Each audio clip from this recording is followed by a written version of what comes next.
Orang itu tidak pernah tahu. Kadang-kadang Allah itu kita tidak pernah tahu. Andai kan boleh dibahasakan, kita tidak pernah tahu cara berpikir Tuhan. Jadi Allah itu zat yang mau, ya itu tadi otoritasnya penuh. Makanya saya pernah cerita di mana-mana, di kitab-kitab yang saya baca itu ada dua orang yang ahli neraka, sudah di neraka. Ini sekaligus ijazah, saya ulang lagi sekaligus ijazah, bisa dipraktekkan nanti itu. Setelah itu dua orang ini dipanggil ke surga sama Allah. Allah itu tanyanya ya aneh, enak di neraka, ya udah enak di neraka. Ya gak enak di neraka kok ditanya enak enggak ya gak enak. Ya sudah kembali lagi ke neraka, lari kencang-kencang, lari menuju neraka, lari. Sama Allah dipanggil lagi, loh kenapa kamu semangat? Ya Allah, saya ini kapok, saya ini trauma. Dulu ketika engkau perintah, saya ini lelet sekali. Disuruh sholat lelet, disuruh zakat lelet. Maka ini dengan perintah saya semangat supaya nggak ngulang kesalahan yang sama.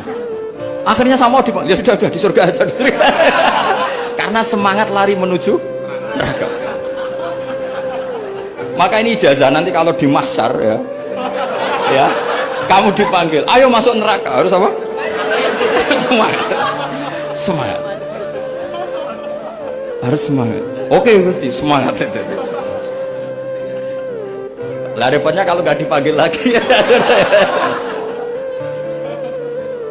Akhirnya barokahnya semangat itu dia di surga. Kita tidak pernah tahu cara berpikir Tuhan, nanti kan boleh dibahasakan seperti itu. Yang satu, ayo kembali lagi ke neraka. Tolah itu. Jalan oleh lagi. Sampai itu nggak semangat oleh lagi. Terus ditanya sama, kenapa kamu tolah itu? Saya tidak pernah ngira ya Allah ketika engkau panggil di surga kemudian engkau kembalikan lagi ke neraka.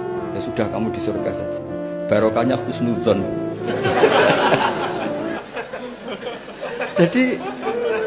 jadi Tuhan itu unik. Makanya dalam tradisi ulama itu ad-dinu ar-riwayah, agama itu riwayat. Sebagian diredaksikan inna hadzal ilma dinun fanzuru amman ta'khuduna dinakum. Agama ini, ilmu ini agama, maka lihat riwayatnya. Karena kita tidak pernah tahu cara berpikir Tuhan.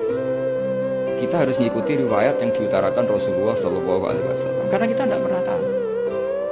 Kayak tadi ada orang diinjek, kita mesti kan terprovokasi ingin bela yang sujud menyalahkan yang injek. Tapi ketika yang sujud mencatut nama Tuhan, Allah tidak akan memaafkan kamu. Itu Tuhan tersinggung karena sifatnya direduksi satu, diambil satu, disembunyikan satu. Gak ada kan dia begini mungkin malah Allah maklumi. Saya tidak akan maafkan kamu. Enggak apa-apa Allah, kan saya kan tidak mencatut namanya Allah. Selama hidup saya tidak akan maafkan kamu. Allah gak akan tersinggung karena dia sebagai manusia tentu punya dendam, punya rasa mangkel, punya emosi. Tapi kalau ketika bilang Allah tidak akan maafkan kamu, berarti dia mencatut statusnya Allah. Dan Allah disifatkan hanya satu dari sifatnya Allah, yaitu hanya sifat menyiksa. Padahal Allah punya sifat memaafkan.